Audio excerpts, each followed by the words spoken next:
Police വീഴ്ച സംബന്ധിച്ച VM. സുധീരന്റെ പ്രസ്താവന ഏത് സാഹചര്യത്തിലാണെന്ന് അറിയില്ലെന്ന് രമേശ് ചെന്നിത്തല. പോലീസിന്റെ ഭാഗത്തുനിന്ന് വീഴ്ചയുള്ളതായി തനിക്ക് ബോധ്യപ്പെട്ടിട്ടില്ല. ഏതെങ്കിലും സംഭവമോ പ്രത്യേക കേസോ കെ.പി.സി.സി പ്രസിഡന്റ് ചൂണ്ടിക്കാട്ടിയാൽ അക്കാര്യം അന്വേഷിക്കും. ടി.പി കേസ് CBIക്ക് സർക്കാർ വിട്ടതാണ്. ഏറ്റെടുക്കാൻ തയ്യാറാകാത്തത് CBI ആണെന്നും രമേശ് ചെന്നിത്തല പറഞ്ഞു. ഏത് സാഹചര്യത്തിലാണെന്ന് പറഞ്ഞതെന്ന് എനിക്കറിയില്ല.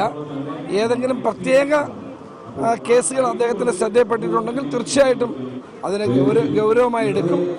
അത് അദ്ദേഹം ചൂണ്ടിക്കാണിക്കും എന്ന് ഞാൻ പ്രതീക്ഷിക്കുന്നു. അങ്ങനെ ചൂണ്ടിക്കാണിച്ചാൽ അതിൻ്റെ പേരിൽ ശക്തമായ അന്വേഷണ നടപടിയെടുക്കും. 2 തവണ കത്തെഴുതി. CBI ഏറ്റെടുത്തിട്ടില്ല. അതാണ് ഇതിനകത്തെ ഏറ്റവും വലിയ പ്രശ്നം. അവർക്ക് ഏറ്റെടുക്കാൻ താല്പര്യമില്ല എന്നുള്ളതാണ് അവർ അറിയിച്ചിട്ടുള്ളൊരു വിഷയം. കാരണം ഇന്നത്തെ പ്രതികളെ മുഴുവൻ ശിക്ഷിക്കപ്പെട്ട സാഹചര്യത്തിൽ CBI എടുക്കുന്നില്ല എന്നുള്ളതാണ് പറയുന്നത്. CBI കേരള പോലീസിന്റെ അന്വേഷണം വളരെ വിജയകരമായിട്ടാണ് മുന്നോട്ട് പോയത്. ഇനിയും അതിന് തുടർന്നുള്ള കാര്യങ്ങൾ അന്വേഷിക്കണമെന്ന് രമയുടെ ആവശ്യം കേരള ഗവൺമെന്റ് ഇനിയും എഴുതാൻ തയ്യാറാണ്. CBIക്ക് ഇനിയും എഴുതാനും തയ്യാറാണ്.